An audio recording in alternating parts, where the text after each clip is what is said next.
جب امام جواد علیہ السلام کی عمر 9 سال اور کچھ مہینے تھی تو آپ مجلس میں تشریف لائے اور اپنی جگہ پر چمڑے کے بنائے ہوئے 2 تکیوں کے درمیان جو وہاں رکھے ہوئے تھے بیٹھ گئے، اور یحییٰ ابن اقسم جو اس وقت سب سے بڑا عالم تھا آپ کے سامنے بیٹھ گیا۔ لوگ اپنی اپنی مناسب جگہ پر بیٹھ گئے۔ مامون بھی اپنی مسند پر بیٹھ گیا جو امام جواد کے قریب بچھی ہوئی تھی۔ جب مجلس سج گئی تو یحییٰ بن اقسم نے مامون کی طرف منہ کیا اور کہا، کیا آپ اجازت دیتے ہیں کہ میں ابو جعفر یعنی امام جواد علیہ السلام سے سوال کروں؟ مامون نے اس سے کہا، خود ان سے اجازت لو۔ یحییٰ بن اقسم نے امام جواد کی طرف منہ کر کے عرض کی، میں آپ پر فدا جاؤں، کیا اجازت دیتے ہیں کہ آپ سے سوال کروں؟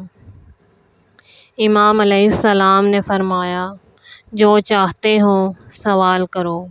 یحییٰ نے عرض کیا، آپ پر قربان جاؤں، آپ اس محرم کے متعلق کیا فرماتے ہیں جس نے حالت احرام میں شکار کیا ہو؟ امام علیہ السلام نے فرمایا، یہ شکار کرنا حرم کے اندر واقع ہوا ہے یا باہر؟ محرم اس قتل کی حرمت کو جانتا تھا یا نہیں؟ جان بوجھ کر اور عمدن اس قتل کا ارتکاب کیا ہے یا غلطی اور اشتباہ سے؟ محرم آزاد تھا یا غلام؟ بچہ تھا یا بڑا؟ پہلی مرتبہ قتل کیا ہے یا اس سے پہلے بھی قتل کر چکا ہے؟ اس کا شکار پرندوں میں سے تھا یا پرندوں کے علاوہ؟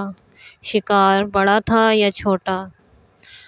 اپنے عمل پر مصر تھا یا پشیمان؟ شکار کو رات میں قتل کیا ہے یا دن میں؟ محرم نے عمرہ کا احرام باندھا ہوا تھا یا حج کا احرام؟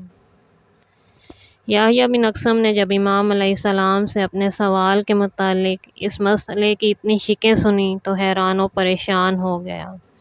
اس کے چہرے پر عاجزی کے آثار ظاہر ہو گئے اور اس کی زبان میں لکنت آ گئی، اور اتنا برا حال ہوا کہ تمام اہل مجلس کو اس کی بے چارگی کا علم ہو گیا۔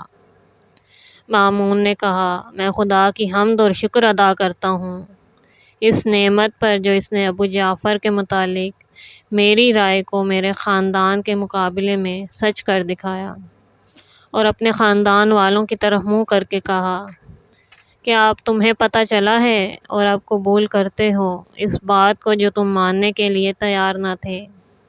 پھر حضرت جواد کی طرف منہ کیا اور عرض کی، میں آپ پر فدا جاؤں، آپ نے اس مسئلے کی جتنی شکیں بیان کی ہیں، اگر ان سب کا حکم بیان فرما دیتے تو آپ کے حضور سے ہم استفادہ کرتے۔ امام علیہ السلام نے اس کی درخواست کو قبول کر لیا اور فرمایا، اگر محرم نے شکار کو حرم کے باہر مارا ہو اور شکار ہو بھی پرندوں میں سے تو ایک بھیڑ کفارہ دے، اور حرم کے اندر یہ کام کیا ہو تو کفارہ دوگنا ہو جائے۔ اگر محرم پرندے کے بچے کو حرم کے باہر قتل کرے تو ایک بھیڑ کا بچہ جس نے ابھی تازہ دودھ چھوڑا ہو کفارے کے طور پر دے، اور اگر اس کام کو حرم کے اندر انجام دیا ہو تو ایک بھیڑ کا بچہ اور اس پرندے کے بچے کی قیمت ادا کرے جسے مارا ہو۔ اگر جنگلی گدھے کا شکار ہو تو ایک گائے دے، اور اگر شتر مرغ ہو تو ایک اونٹ دے، اور اگر ہرن ہو تو ایک بھیڑ یا بکری کا کفارہ دے۔ اگر ان میں سے کوئی ایک حرم کے اندر قتل کی ہو تو 2 گنا کفارہ خانہ کعبہ کے حضور پیش کرے گا۔ اور ان تمام موارد میں جن میں محرم نے شکار کو مارا ہے، اگر حج کا احرام باندھا ہو تو قربانی مینا میں کرے، اور اگر احرام عمرے کا ہو تو کفارہ کی قربانی مکہ میں ذبح کرے، اور اس شکار کا کفارہ صاحب علم اور جاہل کے لیے برابر ہے۔ جس نے عمدن قتل کیا ہو اس کے لیے گناہ لکھا جائے گا، اور اگر غلطی سے شکار مارا ہے تو اسے بخش دیا جائے گا اور گناہ نہیں لکھا جائے گا۔ اگر آزاد شخص نے شکار مارا ہو تو کفارہ وہ خود ادا کرے گا، اور اگر غلام نے مارا ہو تو کفارہ اس کے آقا کے ذمے ہے، اور اگر غیر مکلف بچے نے شکار مارا ہو تو اس پر کفارہ نہیں، لیکن بڑے پر کفارہ واجب ہے۔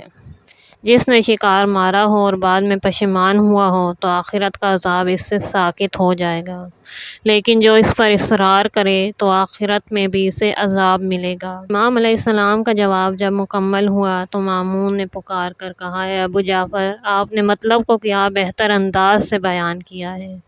آپ نے ہم پر احسان کیا ہے، خدا آپ پر احسان فرمائے اور جزائے خیر دے۔ اگر آپ مناسب سمجھیں تو یحییٰ سے مسئلہ پوچھیں۔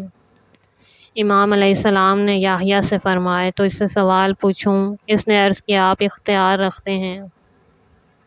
اگر آپ نے سوال کیا اور میں جانتا ہوا تو جواب دوں گا، وگرنہ آپ سے استفادہ کروں گا۔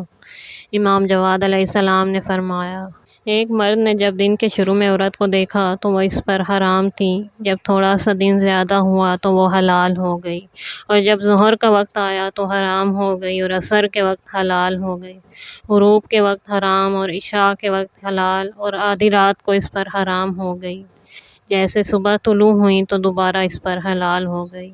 اس مسئلے میں حرام اور حلال ہونے کی وجہ بیان کرو، اور بیان کرو کس طرح یہ عورت کبھی حلال اور کبھی حرام ہو جاتی ہے۔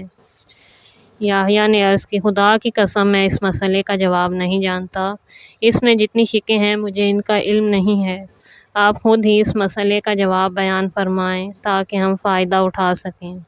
امام علیہ السلام نے فرمایا، یہ عورت کسی کی کنیز تھی، اس لیے دن کے اول میں کسی اجنبی شخص کا دیکھنا حرام تھا۔ جیسے ہی دن اوپر آیا تو اس نے اس کنیز کو اس کے مالک سے خرید لیا اور وہ اس پر حلال ہو گئی۔ ظہر کے وقت اسے آزاد کر دیا تو وہ اس پر حرام ہو گئی۔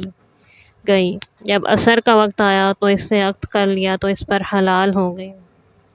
غروب کے وقت اس کے ساتھ زہار کر لیا تو وہ اس پر حرام ہو گئی۔ عشاء کے وقت زہار کا کفارہ دے دیا تو حلال ہو گئی۔ آدھی رات کو اسے طلاق دے دی تو حرام ہو گئی۔ جب صبح ہوئی تو رجوع کر لیا تو اس پر حلال ہو گئی۔ جب امام کا کلام مکمل ہوا اور مسئلے کا جواب بیان کر چکے تو مامون نے مجلس میں بیٹھے ہوئے بنی عباس سے اپنے خاندان کے افراد کی طرف منہ کیا اور کہا، کیا تم میں سے کوئی ایسا ہے جو مسئلے کا جواب اس طرح دے یا اس سے پہلے والے مسئلے کو اس طرح واضح اور روشن بیان کرے؟